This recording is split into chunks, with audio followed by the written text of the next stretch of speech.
हाय बंधुरा तुम्हें सबाई केमन आछो आशा करছি সবাই খুব ভালো আছে। অনেক দিন পর একটা ব্লগ ভিডিও নিয়ে এসেছি, কারণ আমি একটু অসুস্থ ছিলাম, সেজন্য কোনো শর্ট ব্লগ ভিডিও বা লাইভে আসতে পারছিলাম না। তো ভিডিওটা তোমাদের সাথে অনেকদিন পরে শেয়ার করছি, তোমরা একটু প্রথম থেকে শেষ পর্যন্ত দেখো, আমার সাথে দেখো। এটা হচ্ছে ওলারবির তলা আরামবাগে। তো আমরা এখানে গিয়েছিলাম, সেদিনকে মেলা আরম্ভ হচ্ছিল ওখানে, আর ঠাকুরকে সিঁদুর দিয়ে দিচ্ছিলাম, মানে বাতাসা, তোমরা হয়তো সবাই জানো। তারপরে একটু বেরিয়ে এসে দেখছিলাম একটা দাদা এরকম নাম লিখে একটা ফ্রেম তৈরি করে দিচ্ছে, যেটা আমার পছন্দ হয়েছিল। পিউ লেখো, পিউ এটা, তারপরে সাইডে লিখবে রিসিতা। দাদাটা আমাদের তিনজনের নাম লিখে দিচ্ছিল, খুব সুন্দর ছিল। তো এটা আমার অনেক দিনের ইচ্ছে ছিল, কিন্তু আরম্ভ পৌরসভার মেলায় আসে, তার প্রাইসটা না, এই তিনটে নাম লেখার জন্য প্রাইসটা যেটা নেয় প্রচুরই হাই নেয়, যেটা মানে কী বলবো, একদমই কারোর প্রতি সমান না সেটা দেয়া। তো এই জায়গাটা অনেক কম প্রাইসেই এই ফ্রেমটা বানিয়ে দিচ্ছিল, মাত্র 100 টাকা নিয়েছিল, 100 টাকা না 80 টাকা এরকম টাইপের কিছু হবে। এই ফ্রেমটা বানিয়ে দিয়েছিল। দেখো তোমাদেরকে আমি দেখাবো, তো আমি এই দাদাটাই নামগুলো দিচ্ছিল, তো আমার ভীষণই ভালো লাগছিল, এই জন্য ভিডিওটা দিচ্ছিলাম। আর মেলাতে অনেক রকম দোকান ছিল, সেটা তোমাদেরকে দেখাবো। আর একটা ছোট্টবেলার জিনিস দেখো, ছোটোবেলায় বেশিরভাগ হচ্ছে আমার দাদা কিনতে, মানে ও এইসব জিনিস কিনতে খুব পছন্দ করতো, আর কিনতেও মানে ছোটো ছোটো জাহাজ, যেগুলো জলে দিলে আর একটু হালকা আগুন দিলে, যেগুলো জল মানে গোটা জলেতে চলে, এই ধরনের জিনিসগুলো, সেটা অনেকদিন পর বানায় দেখেছিলাম।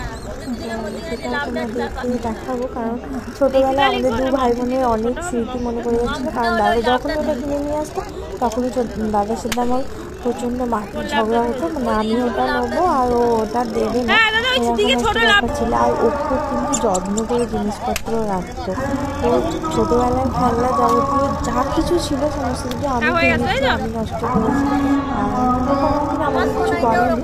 তো সেই জন্য ওর কথা ছোটোবেলায় এই সমস্ত কিছু কিনতে ভালোবাসতো, লেজার লাইট, তারপরে জাহাজ, আরও নানা রকমের জিনিস, যেগুলো নষ্ট করতাম আমি, কিনে নিয়ে আসতো ও।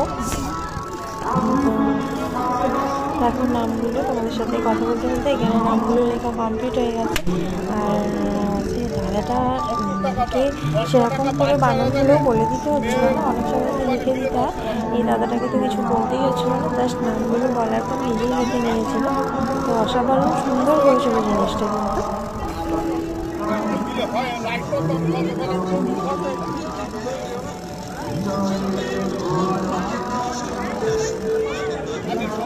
ছোটোবেলার স্মৃতি বলতে এই দেখো, এই জিনিসটাকে বলছি, এই জিনিসটা, এটা অনেক দিন পর আবার নতুন করে ফিরে আসছে, ভীষণ সুন্দর না?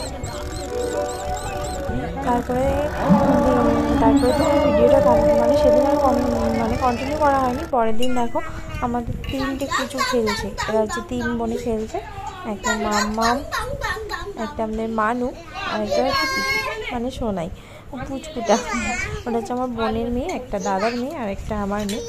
ওরা তিনজনে যখন থাকে একসাথে না, প্রচুর মজা করে, প্রচুর আনন্দ করে খেলে। আর এই যে ছোটোটাকে দেখছো, এটা কিন্তু সব থেকে বেশি মস্তিবাজ, ও প্রচণ্ড মস্তি করতে ভালোবাসে, মানে প্রচণ্ড।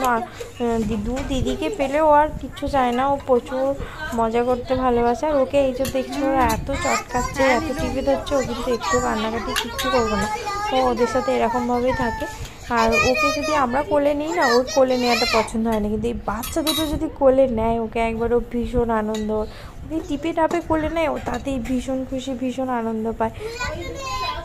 তো চলো, ওরা খেলছিল, আমিও তোমাদের কাছে সেটা শেয়ার করছিলাম, কারণ সেই টাইমে আমি রান্না করছিলাম, রান্না করতে করতে আমি এই ভিডিওটা তোমাদের সাথে একটু শেয়ার করে দিলাম।